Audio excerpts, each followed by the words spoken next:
In the ancient city of Samaria, a devastating siege pushes its people to the edge of despair. Starvation drives them to unspeakable acts, and hope seems all but lost.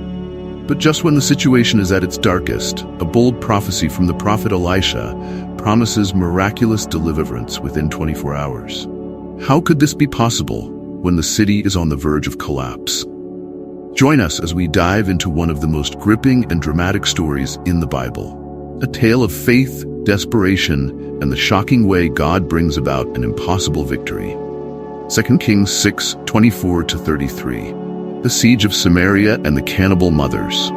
Sometime later, Ben-Hadad, king of Aram, mobilized his entire army and marched up and laid siege to Samaria.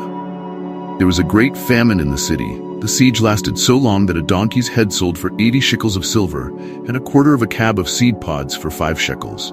As the king of Israel was passing by on the wall, a woman cried to him, "Help me, my lord the king." The king replied, "If the Lord does not help you, where can I get help for you? From the threshing floor? From the winepress?" Then he asked her, "What's the matter?" She answered, "This woman said to me, 'Give up your son so we may eat him today, and tomorrow we'll eat my son.' So we cooked my son and ate him.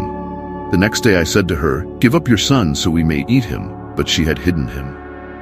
When the king heard the woman's words, he tore his robes. As he went along the wall, the people looked, and they saw that under his robes he had sackcloth on his body. He said, "May God deal with me, be it ever so severely, if the head of Elisha son of Shaphat remains on his shoulders today." Now Elisha was sitting in his house, and the elders were sitting with him. The king sent a messenger ahead, but before he arrived, Elisha said to the elders, "Don't you see how this murderer is sending someone to cut off my head? Look, when the messenger comes, shut the door and hold it shut against him. Is not the sound of his master's footsteps behind him?" While he was still talking to them, the messenger came down to him. The king said, "This disaster is from the Lord. Why should I wait for the Lord any longer?" Elisha replied, "Hear the word of the Lord. This is what the Lord says. About this time tomorrow, a seah of the finest flour will sell for a shekel, and 2 seahs of barley for a shekel at the gate of Samaria." The officer on whose arm the king was leaning said to the man of God, "Look, even if the Lord should open the floodgates of the heavens, could this happen?"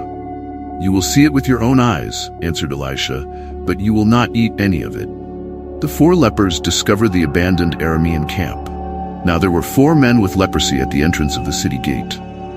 They said to each other, "Why stay here until we die? If we say, 'We'll go into the city,' the famine is there and we will die. And if we stay here, we will die. So let's go over to the camp of the Arameans and surrender. If they spare us, we live. If they kill us, then we die." At dusk they got up and went to the camp of the Arameans. When they reached the edge of the camp, no one was there. For the Lord had caused the Arameans to hear the sound of chariots and horses and a great army, so that they said to one another, "Look, the king of Israel has hired the Hittite and Egyptian kings to attack us." So they got up and fled in the dusk and abandoned their tents and their horses and donkeys. They left the camp as it was and ran for their lives. 8 the men who had leprosy reached the edge of the camp, entered one of the tents, and ate and drank. Then they took silver, gold, and clothes and went off and hid them. They returned and entered another tent and took some things from it and hid them also. Then they said to each other, "What we're doing is not right. This is a day of good news, and we are keeping it to ourselves. If we wait until daylight, punishment will overtake us. Let's go at once and report this to the royal palace." So they went and called out to the city gatekeepers and told them, "We went into the Aramean camp and no one was there. Not a sound of anyone, only tethered horses and donkeys, and the tents left just as they were." The gatekeepers shouted the news, and it was reported within the palace.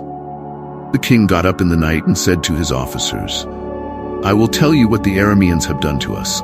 They know we are starving, so they have left the camp to hide in the countryside, thinking, 'They will surely come out, and then we will take them alive and get into the city.'" One of his officers answered, "Have some men take 5 of the horses that are left in the city. Their plight will be like that of all the Israelites left here. Yes, they will only be like all these Israelites who are doomed." So let us send them to find out what happened."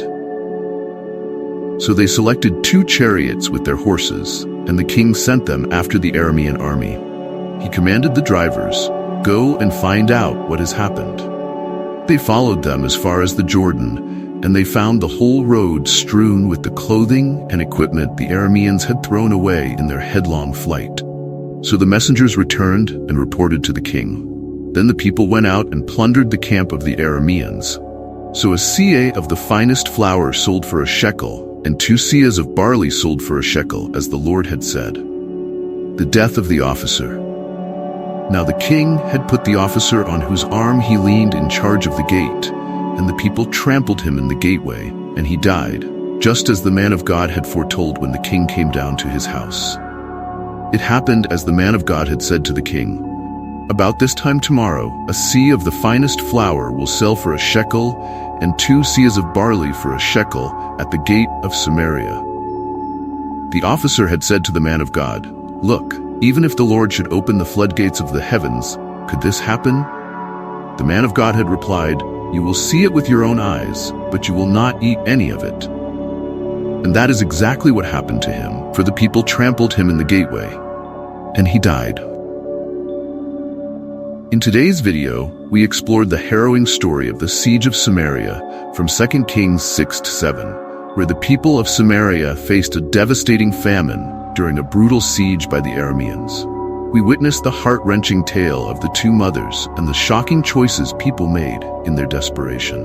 Yet, in the midst of hopelessness, the prophet Elisha declared a miraculous prophecy that within 24 hours, the siege would be broken and food would become plentiful. Against all odds, God caused the Arameans to flee in panic, leaving their camp abandoned, and 4 lepers discovered this incredible turn of events, bringing salvation to the city.